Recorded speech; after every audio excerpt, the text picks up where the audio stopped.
doing on Substack. So I'm very, very pleased that you decided to join us. Happy to be here, David. Yeah, looking forward to it. Yeah, so the 9 to 5 Club is the result of the book that I wrote, You More Than Your 9 to 5. I'll show you a little bit later. But I know, just like me, you also had a 9 to 5. And I would like you to tell us a little bit more, because I know the story, how you went from that 9 to 5 and what it was to then having multiple streams of income. Yeah, okay. So I was a teacher for 20 years. So teaching geography, secondary. But while I was teaching, I was always doing a lot of sports coaching and doing lots of sort of side hustles, a little bit of property and things like that. And over time, my side hustles kind of grew and then basically have become kind of my main hustles, a bit like yours, really. So, yes, still obviously had the 9 to 5, but doing lots of things in the background. Yes, you've been pretty much doing all the things in the background. And I'm just curious because you talk about financial education. I know that that's one of the things that you like to talk about. And you were a teacher before. Did that help you then doing this transition? Yeah, it did. And I've kind of learned along the way, really. So, yes, I'm very much passionate about financial education and I've set up the Financial Certainty Family because I don't think young people are getting the education that they need in order to succeed in the world of entrepreneurship and business. Instead, they're taught obviously by teachers who are doing the best job that they possibly can, but Hmm. teachers generally have kind of been institutionalized. They've gone through the system. Most have been to university, then they've done a PGC or some kind of graduate training program to become a teacher. And then basically they haven't really done anything else. So in some ways, possibly not the best people to sort of educate young people about entrepreneurship and business and careers, really. Which is kind of unfortunate when you think about it, isn't it? Because teachers put their heart and soul into what they're doing. A lot of teachers really love what they're doing, and but then some will actually go and teach about business or economics and things like that when they haven't actually run the business themselves in the past. I completely agree. So, your business studies teacher at school, have they ever actually run a business? Have they ever run payroll? Probably not. They are basically just teaching economic geography, as I'd call it, having been a geography teacher, case studies about Apple and Steve Jobs and, that Unilever and all those kind of business case studies that are fine, but actually they don't really teach you about business and entrepreneurship. Because you don't know what you Yeah, don't know, really, do you? exactly. That's absolutely. Yeah. So, but yeah, tell me more about what you've done, David, because obviously you've had a 9 to 5 and then you've done lots of side hustles as well. So it'd be interesting to hear from your side as well.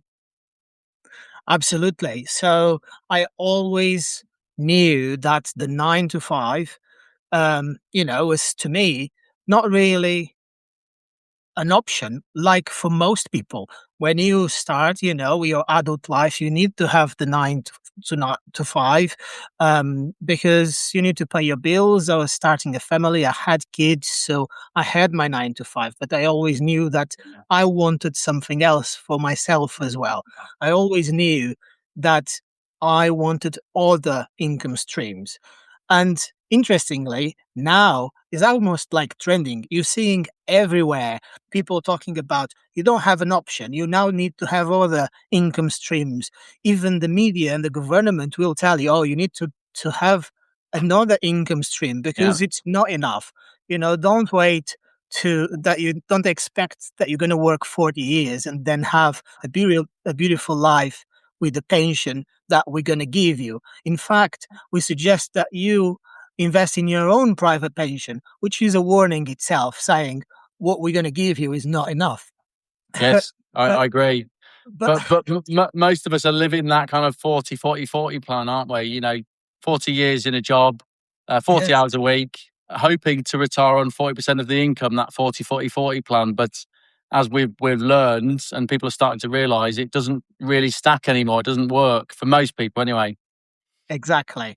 And so for me, knowing from, for all these years that I wanted other income streams, I started with stuff that was very basic and very simple. I started with uh, those companies that sell stuff, multi-level marketing. That's what they call, Yeah. and get honors and sell in exchange for commissions, which is not much of a difference than being on a 9 to 5, because you're still kind of trading your time for money. It takes a lot of time to do that sort of thing. Yeah. I also did a little bit of affiliate marketing. Interestingly, I still have blog posts that were written 10 or 15 years ago. And just as a very side story, I still receive every now and again commissions from Amazon because I put a post recommending one of those cat repellent Oh, right. machines, devices. So I still, every now and again, receive a click on that stuff. People go Like on Amazon, your royalties. Yeah. you get your commissions. But Yeah. anyway, so I started with very simple, small things that everybody can do. And you can learn that. You can research, things that you can do from your computer to learn. But then I realized that, well, this is not really going to take me anywhere if I want to scale. What is the Yeah. next income stream? So I saw a post that was written by Christopher Lewis here on Substack. And I loved it. And I actually reached out to him because he talks about the 7 income streams that you need to know about in 2026. Yes, I saw it. It's a very good article. Yeah. Yes. And we have already talked a little bit about trading time for money, which most people do. Um, and there's nothing wrong with it. I'm sure you agree with that. Correct. Um, but then what other streams of income can we have? My main stream of income, as you know, is property. I'm a property investor, Yeah. and that's the one thing that kind of funds my lifestyle and all the bills and what we do as a family. Yeah. What streams of income can you talk about in terms of experiences yourself?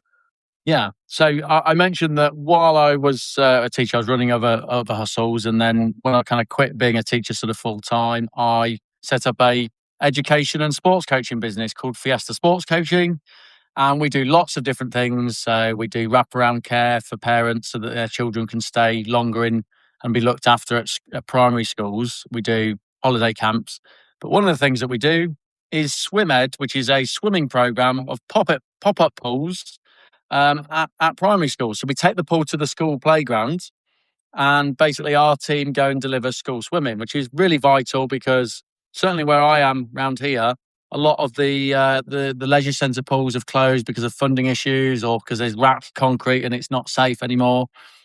But what that really has taught me about is selling things for a profit.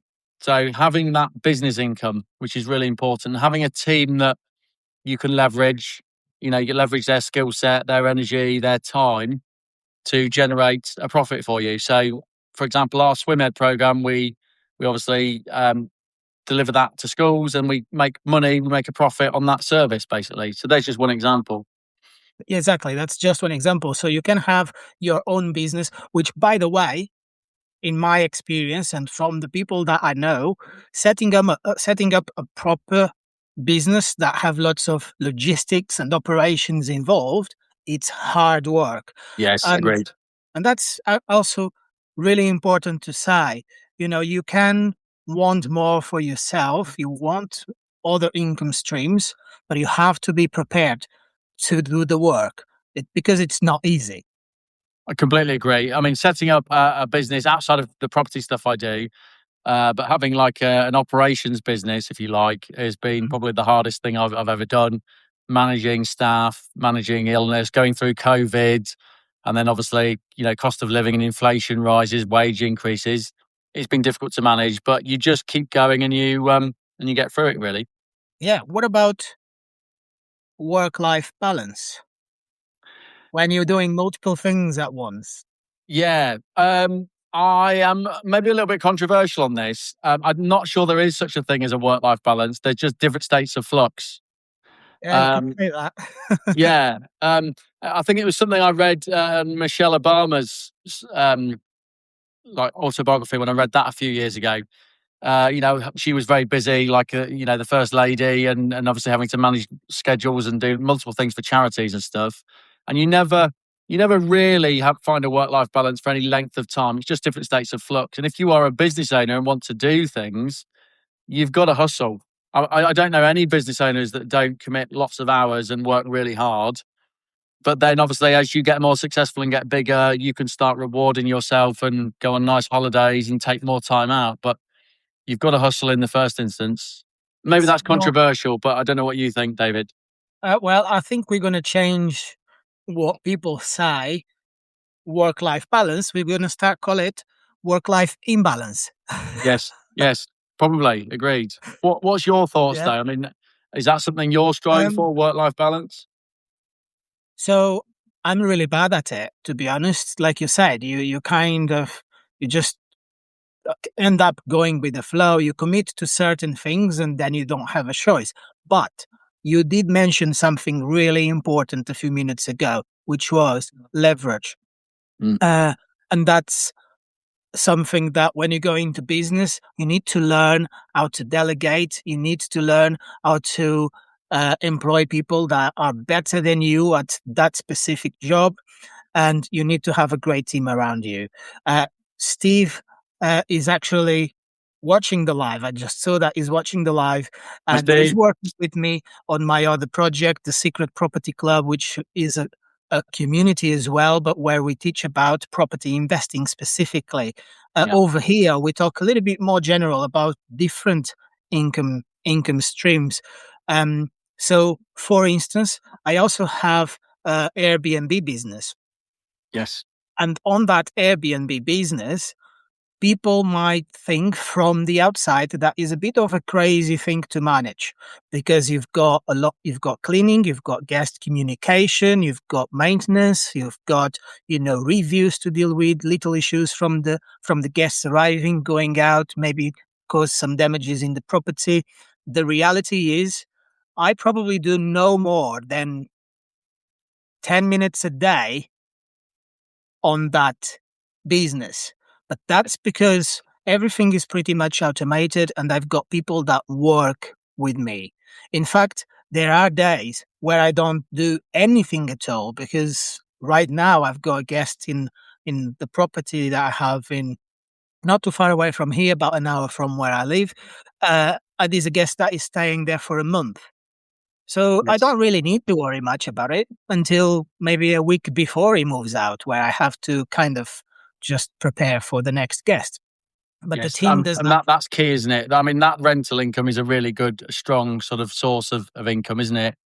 I think with the Airbnb, the serviced accommodation model, it's trying to get the longer bookings is key, isn't it? Because if you're just getting sort of 2 or 3 nights, you've got the constant turnovers, and then it does become more busy, having to change linen and sheets and things like that. Yes. And you can predict what's going to happen in the future as well, because after this booking, I've got another 20 night booking. So I only going to have to work for an hour maybe between in those 2 months. But anyway, that's Secret Property Club. The guys that watch right now on the live, the guys that watch the podcast, the video in the future. If that's something that you're interested in, just find the secretpropertyclub.com. And at that place, we're going to discuss all things property. Right now, I wanted to focus on the different types of income. The other Yeah. thing that I have here from um, Christopher Lewis article was profit income selling for more than it costs, which is kind of what you were doing on that business that you mentioned. Yeah, yeah. I mean, so that would be sort of business income. I mean, the other thing he mentions, of course, is about that sort of capital gains. So Yeah. you buy low, you sell high. Um, I mean, that's a very strong source of income as well. So, I mean, that could be property because property tends to double every sort of used to be 10 years, maybe 15, 20 years now because of a Hmm. shortage of property in the UK. But it could also be, if you know what you're doing, buying watches. So people like Rob Moore talk about a lot about buying certain types of watches, so sort of gold Rolexes, steel Daytonas. Um, Exactly. don't wear them because they'll probably get mugged, but they do go up in value and they're quite a good investment. I see a lot of people now actually doing vintage clothing sales, Yes, and actually they go in that app called Vinted as well. That there's people with proper businesses, with warehouses and everything, just selling on websites like that on eBay. It has been since I remember, since I was a kid, people were selling on eBay and other marketplaces. yeah. So anybody can do that. It's pretty simple, but you need to, again, we go back to you need to have that drive. You need to be willing to lose some hours of your rest time in the evenings to do that extra work, which will pay off in the future. So there's lots of different types of businesses. It's more about what do I you identify with, what sort of business can you think of? There's a lot of online businesses. You can sell digital products, you can have Yes, Substack community like right here. So yes, and I completely agree. I mean, Forbes have said from now until 2030, digital businesses and people selling digital products is probably the biggest growth area. Um, and the advantage for someone setting up a digital business where you're selling an information product, say a how-to guide or some kind of teaching aid or something like that, is mhm. that the overheads are quite low. So you're using your knowledge and your expertise, and you can create digital products quite easily, websites, information booklets, ebooks, without having to invest in warehouses, staff. So it can be Exactly. a really profitable business to get started in, really.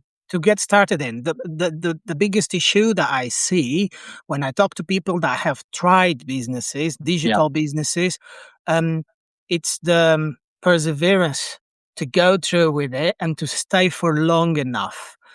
Because a lot of people think that it's an overnight success. Oh, I'm going to start posting on social media, I'll go viral, and I'm going to make money up out of YouTube and Facebook, and I'm going to be an influencer.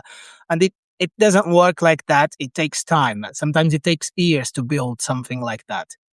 Completely agree. Yeah, it's about that resilience, isn't it? And keeping going, and I guess having people around you that you can bounce ideas off and just keep you motivated is a good idea as well. But people like yourself, David, I mean, I'm very impressed with you. You've obviously written a book outside of your 9 to 5 about getting away from the 9 to 5, and that must have taken loads of time, in the evenings and weekends to keep Yes, that and do that. mostly weekends, to be honest, because Yeah. I try in the evenings, I naturally just shift into my work mode, Yes. homework mode. Yeah. So in the weekends, since it was pretty much at the beginning of last year, uh, that I kind of realized that I have so many notes and things that I wrote for myself. And I said, maybe I could share these with somebody and help someone.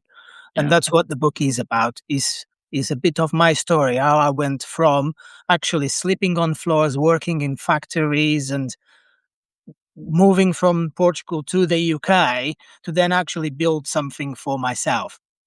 Um, but anyway, we spoke about business income, and we agree that people can have so many different types of businesses. You need to, if you are the one wanting to start a business, probably I would recommend that you try and learn from someone doing that business, whether it's a digital business, if you are, I don't know, a mechanic and you want to have your own shop or whatever it is, any small business, you need to learn from someone that is doing that same thing, because having a mentor, an official mentor or not, it's really important. You can tell us a little bit about having a mentor and how it can help other people. Yeah, yeah, I definitely would. And just to add to your point as well, I mean, from my point of view, working with young people on the financial certainty family, it's about trialing things and being willing to fail. Because obviously, when you're young, let's say if you're starting a business in your teens or 20s or even early 30s, you've still got time to fail and learn from it and course correct and have another go. But one of the things that we don't really teach at school, we kind of don't encourage people to fail and learn from it. We just assume that everyone should get it right first time, and that doesn't happen. We've all had things where we've tried something and it hasn't quite Mhm. worked. You Um, you touch a really good point. What usually stops people, it's not knowledge, it's not money, it's the fear to fail. Agreed. And also to add to that, I would say not only fear to fail, but it's that wanting just to be comfortable. Yes. Comfort is a killer of dreams. That idea. Oh well, if I do this, I'm not going to be able to spend my evenings watching Netflix. But exchange an hour of Netflix for an hour of net worth. And you Yeah. see where it gets you. 100%. Well, anyway, I think I could talk about just this one thing for Yes, hours, but yes, we're going to move on to other types of income because that's a whole other podcast episode. To be honest, the yes. mindset, what stops people from doing what they really want, the judgment from friends, from family, the lack of support. Oh, I could write another book just about that. We'll do a different Substack on that one. That'll be good. Okay, we do that. Then interest income, savings Yeah. account, bonds, partnerships, joint ventures, any sort of investment that will bring you interest. And interest is also compounding, isn't it? So, what are your experiences on that? What can you tell us about it? Yeah, I mean, not a financial advisor, and we're not obviously offering financial advice here, but generally from my experience, it's better to invest in kind of funds, where you've got your risk spread across multiple companies rather than in one company. Hmm. The only time that I've really lost a significant sum of money is when I've invested in a single company, and in fact, it happened twice, and both those companies went under. They were meant to be the next big thing and they weren't. One was a property company, one was like a service-based company, Hmm. and I lost my money. Whereas if you've got it spread across the kind of a fund, an index-based fund, generally those tend to go up if the risk is Hmm. spread enough. And for me, that's what I prefer. I know there's other people who prefer something different. What's your Yeah. experience? 100%. So I don't have huge amounts of money invested in stocks and funds, ETFs, and all of that. But as you mentioned, we're not financial advisors whatsoever. If I was talking to a friend, I would probably most importantly say to don't invest any money that you can't afford to lose. Yeah. Right? That's really important. So I know friends and people that will probably spend anything between £5-7 a day on a Starbucks coffee. Right? Yes. So I would potentially change to a Costa coffee and invest £5 a day Yes. Yes. on a fund or something like that. Or make your coffee at home. Yeah, yeah. Make Um, your coffee at home. I don't buy coffee, no. uh, on the outlets, on anything. And remember, I work a 9 to 5. Yeah. It's a modest job. I can't afford mentally, or I can't commit to anything that it's too complicated. So that's why I need a simple job that I can go to work, do my thing, leave, and then go and work on my businesses. Right. But I love the people that I work with, but I can say this in public that I can see a lot of these people making decisions that don't really make too much sense to me if I want wealth in the future. Agreed. Um, so they will make comments to me, as in, David, you are a investor and you wrote a book and you do this and you do that. Why can you not afford, to buy coffee like we do every day? I say it's not that I can't afford. I choose not to because I would feel personally that I'm wasting my money. Uh, but it's everyone will have their choice, right? Yes, I completely agree. For me, the other one, and again, this is what I talk to young people a lot about that wasting the money that you could then invest instead. So I think the Just Eat, the Deliveroo, the having takeaways, I think since COVID, that's become common for a lot of families 2, 3 times a week now, depending on the Yeah. family. Yeah. But Whereas it's just cheaper to cook dinner at home, have something at home that you make yourself. It just takes a mhm, bit more effort. And equally, that thing of buying lunch out every day, just don't do yeah. that. Make it at home, make sandwiches, have and save that money and invest it regularly. Yes.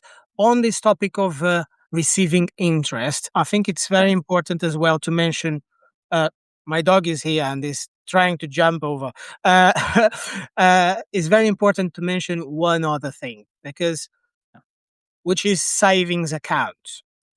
And my dad, for example, he had tens of thousands of pounds or sat on the bank account, and he received very well. He's been living in Switzerland most of his adult life, and so people receive good money in there, even on a normal job. And he's a welder, so he had good wages, and he's the person that spends the least amount of money I've ever seen. He doesn't Yeah. spend Yeah. money on anything at all, and so he just saving money. And then he told me, um, I got all this money, and I received, I don't know, it was like £500 in interest, And I was like, Dad, you need to find a different way to invest your money, because I then explained to him how inflation was actually eating that money away. So it's not just the fact that normal savings accounts don't give you enough interest, but also having that money in the bank is kind of sand in the eyes for most people. They don't understand what is happening to the money in the bank. Yeah, exactly. So, like, if inflation, real inflation, let's be honest, is still at probably 5, 6%. Let's be honest, in terms of the cost of food and all that kind of stuff, and you're earning 2% in the bank. If it's 5%, you're losing 3% a year on your savings in real value, monetary terms. Because as soon as you take that money out of the bank and try and buy something, you can't buy as much, like a house, a car, a food, whatever it is. So, Which completely agree. which takes me to another form of investing. Actually, it just crossed Yeah. my mind, learning so much from people like Rob Moore, right? So Yes. let's just do a practical example. If I have £100,000 in my account in year 2000, right? Yes. In my town, I could buy a two-bedroom house. Not a new house, but I could buy a two-bedroom house. Yeah. Now, I cannot buy a flat. I cannot buy a one studio. I cannot buy anything with 100,000, which means that, inflation, property market, everything went up. But technically, it also means that even though the amount of money I have in the account is the same, Yeah. it's now worth a lot less because everything else is more expensive. Does that Yeah. make sense? The purchasing power's less, isn't it? The Yeah. purchasing power is less. I'm just trying to put, into an image so that Yeah. everybody Yeah. can imagine that with us. What would have happened if in 2020 I had bought with those £100,000 gold? And now, if I kept that same gold, please don't keep gold at home if you have £100,000 in gold. But anyway, if I had that same amount of gold, what would have happened to that piece of gold? Yeah. It That would have gone up. Yes. I mean, would have gone they've up sort of tripled significantly. in price recently, haven't they? Yeah. Yeah, so gold and commodities, basically gold and silver, Yeah. Anything like precious metals that basically are finite, that have a limited amount, they tend to go up in value because, they they yeah. carry the value with them, Yes, isn't and, it? and particularly in times of uncertainty. So it feels like the last 5 years has been more uncertain than ever. COVID, wars, financial crises, tariffs, and obviously when that happens, the price of gold and silver tends to go up. Those kind of commodities, so they Exactly. can be a good investment. The, Yes. one- the Again, one again. counterpoint, I would make, David, which I think is important to have, is important to have a little bit of cash just to cover emergency expenses. Yes. Um, so, if the washing machine breaks or the car needs fixing, you don't want to then have to cash in your stocks at a low rate. Mhm. You need to have a little bit of a buffer. Yes, that's really important. And again, I don't want to, with our conversation, to kind of influence anyone or this is the best thing that you should be doing with your money.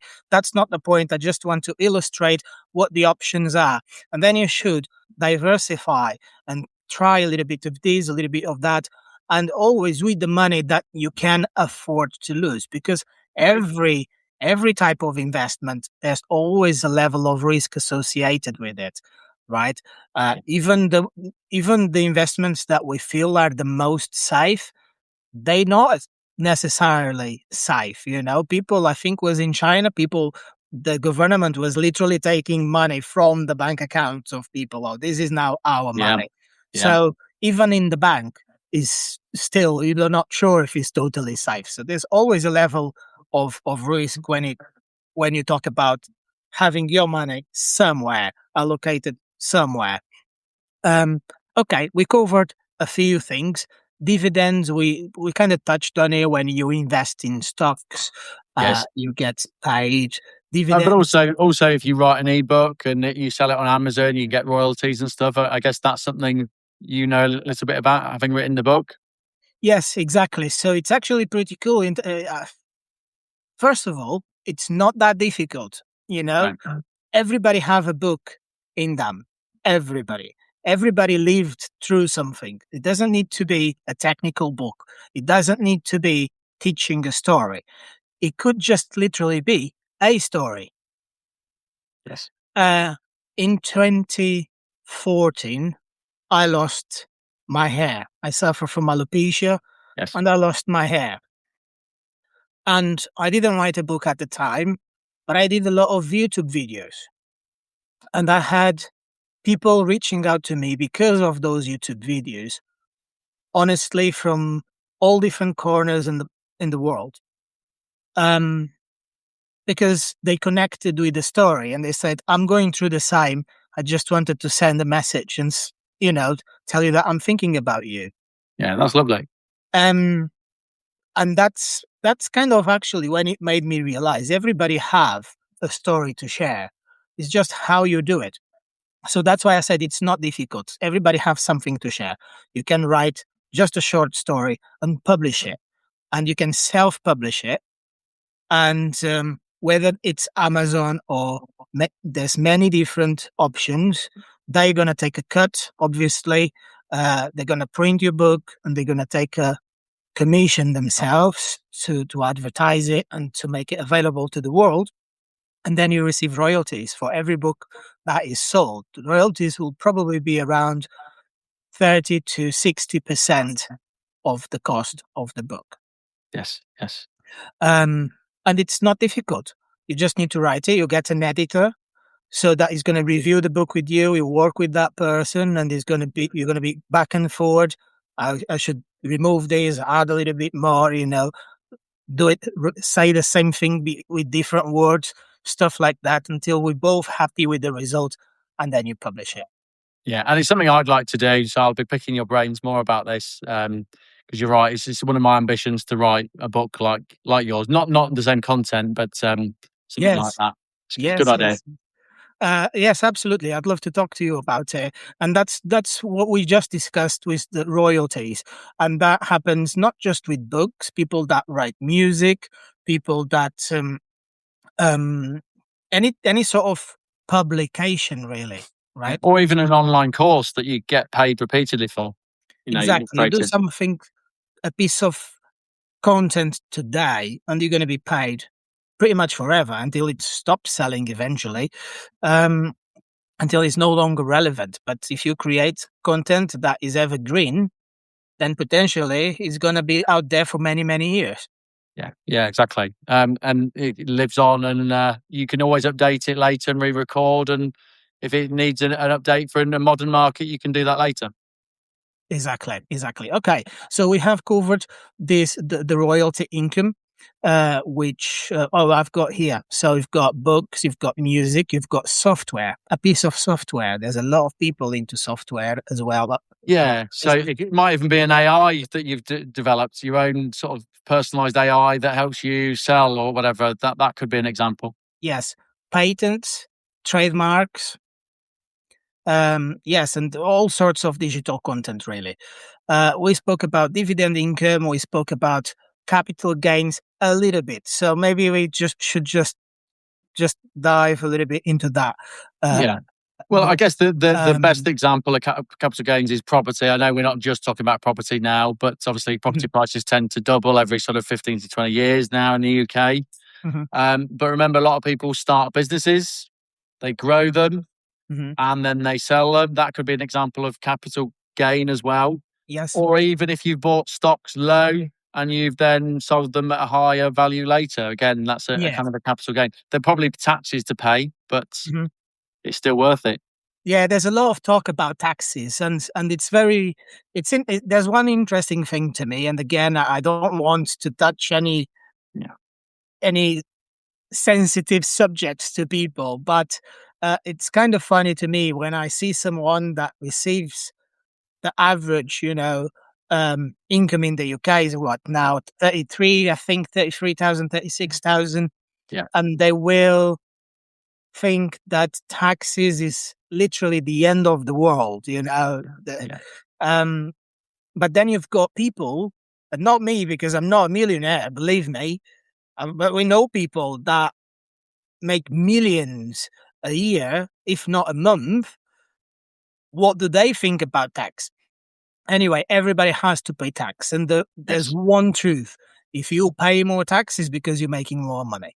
Yes, exactly. And also, the tax is generally tiered according to how much more you're paying. You don't suddenly just go up to a great band in tax and then pay, a whopping great more. It's tiered, isn't it? So Um, there's one thing that changed completely my the way I saw my finances. yeah, So, and I'm sure you have heard the exact same thing from the exact same person. But yeah, here it goes. I think it was Kevin McDonald, yes, one of my favorite people in the world. Probably. Sorry, and property as well, isn't it? Because that's what he does. But he explained to me, and until that moment, I never really understood that. So I want to share this for everybody that will yeah, watch this video in the future. If you work as an employee, you pay taxes before you receive your wages. yeah, You make £33,000 a year, but you probably just receive, I don't know, 24,000 or whatever it is. I can't do that math right now. You just receive those 24,000. And if that's your only source of income, then yes, of course, it is a problem because you then go and pay everything that you buy has taxes added to it. So it's just a complete disaster, as I would say it. yeah, But if you have a company, and this is what made a change to myself, if you have a company, you sell products, you have your expenses, lots of expenses, and then you only, after all your expenses, pay your taxes. So you could make £100,000, sell stuff of £100,000, and for that you had all your logistics and your marketing, your costs, your travel to uh, everything, and you only had the same £25,000 uh, cash in profit, right? yes. But you only pay taxes on that. You don't pay taxes on the total that you have actually generated. And that's a massive difference. Yes, and it's what the wealthy do, don't they? They use expense accounts and things like that so that Yeah. they don't pay tax. And Of many tricks that need to be talked about just in course. private sessions, I would say. That's what the wealthy do, isn't it? On how can you really spend so much money that you end up not making any money? Yeah, Uh, and when you learn this for the first time, it just blows your mind, doesn't it? Really, it's like, how? Why did no one teach me this?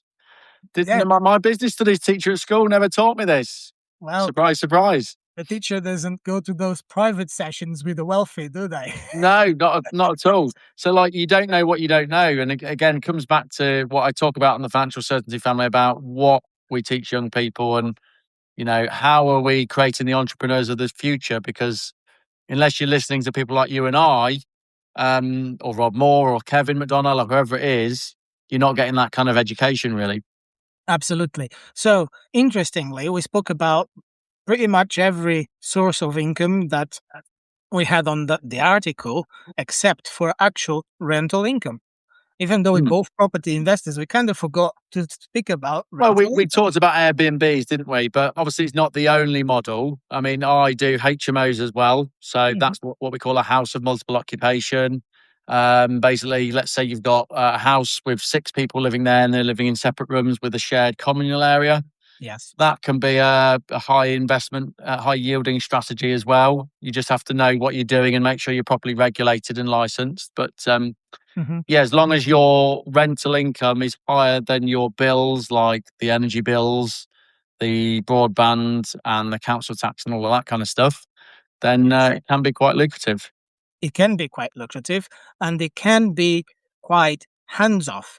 Again, if you have a team that works with you, that Great. you're not the one doing. I know plenty of investors that they don't even live in the UK, but they invest and have properties in the UK. Yes, and they have an agent to manage it for them. Yeah, which is good. I mean, obviously you can't do that with just one property, but if you've got a portfolio, Hmm. which is obviously what we look to build, then you can hire an agent and take some of that stress. You still keep an eye on it, but they do most of the dog work day to day. Yes. Okay. Um, before we leave and before we finish today's session, I just wanted to ask you to just share in a few sentences a bit about your project about financial education. Yeah, thank you, David. So it's called Financial Certainty Family.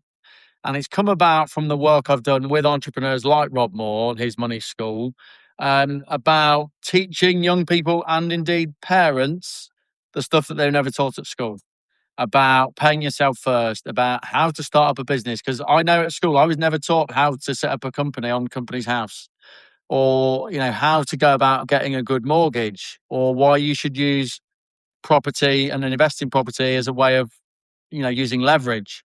Hmm. So all of those kind of principles, which we don't have time to go into in detail now, are so important for people who don't just want to have a job, just over broke, stuck in the 9 to 5 for the rest of their lives. Hmm. They need to learn these things, and that's really what I'm covering. I've got a school group, which we'll perhaps put the link in there, for Financial Certainty Family, Hmm. and I run several webinars, and I run like an 8-week accelerator program as well.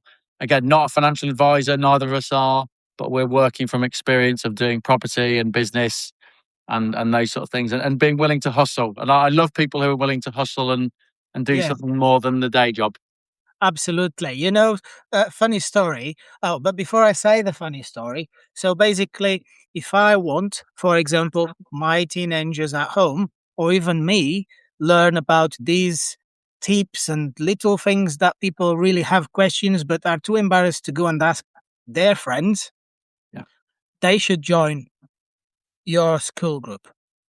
Yeah, and definitely, like, working, having been an educator, I know how to sort of explain this stuff, but also I'm actually doing it as well. I'm not one of these influencers that is kind of just doing 90-second reels and it sounds great and Mhm. looks good. I can actually tell you some of the pitfalls and the problems, and just be honest about the reality of running a business or investing in property, for example.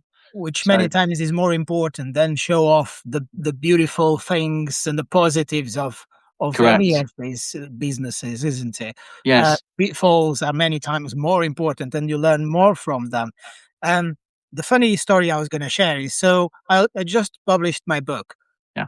uh, "You're More Than Your 9 to 5," and because of who I am and because of all the things that I share with my kids, they are just 10 and 12 years old, Nicholas and Marcus. They have this little thing in their mind already. They are, at least one of them is a little entrepreneur himself. Yeah. So he said that, which we just discussed it today. Can I sell your books? Yeah. Yes, you can sell my books. So he went to school and he sold my books. He sold my books to the teachers. He sold my books to colleagues, and he even got somebody that ordered 2 books. Yeah. Uh, and what did he want in return?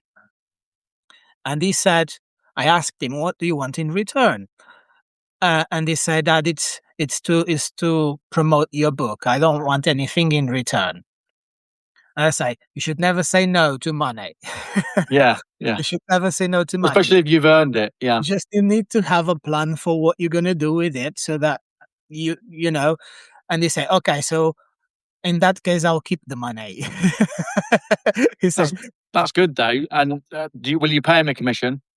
exactly. So I said, let's split the profits. And bear in mind, he's selling these to his friends and to his teachers. So I didn't even tell him a price. I just told him, you cannot sell. There's a cost for that. I told him what the cost is, and if you sell anything above that, then we can share the profit. So he's doing that himself, and then he comes to me every now and again, and he's just, oh, I sold two more books. That, but it's just funny to see how the kids actually want to get involved, and if you give them the opportunity, it's a bit about using their creativity as well. How can they Yeah. run their own little uh, business? So it's a And use your lesson. initiative. I love it, David. So that idea of like, if he managed to sell one, what technique did he use? How did it work? Yeah, If there was someone he went approached and it didn't work, yeah, it's information. He's learned from it. But yeah, and unfortunately, most families are not doing that, are they? They're not sending their kids out to kind of trial yeah, these things. So he's got a real advantage there. whatever it is that you're gonna do in your life, if it's a 9 to 5, respect, because we Yeah. need to have teachers, we need to have people, doing deliveries, we need to have people on the 9 to 5. So respect to everyone that stays on a 9 to 5. But even though they are on a 9 to 5, wouldn't you agree that every single person should know a little bit about sales? You should know a little bit about marketing, because those Completely are agree. things that you I need. mean, this has been something that just in the last, few years, really, that I've really opened my eyes to that idea that everyone needs to be able to sell themselves, market themselves. It doesn't have to be salesy or sleazy. You're really just selling your ideas and your concepts, really. And again, kids at school are not taught how to do this. They're taught maybe to do the odd presentation, but they're not taught to really how to sell their ideas and how to convince and persuade people. Debating has kind of been lost as an art form as well. That is exactly my point. Yeah, People need to know how to do a presentation. You cannot expect to go and get a job at Google if you don't know how to sell yourself as a, this is me, this is what I have to offer. You need to be comfortable having these big guys in front of you and be able to talk with them without shaking your voice or your legs, right? yeah, And for that, you need to know a little bit of how to be a salesman. yeah, Um, and that's really important. You need to know how to speak to people. So public speaking is nothing to do with being a speaker or being an influencer. It's just about learning how to communicate and persuading other people. It could be your wife, persuading other yeah. people to follow your train of thought. And with that said, I can also share that we have this apprentice at my job, and they are at the end of their apprenticeship. So they needed to do a presentation. Right. And they shared with me the presentation. I said, oh, it's really good. I gave my feedback, whatever I could. They went to the review of the presentation.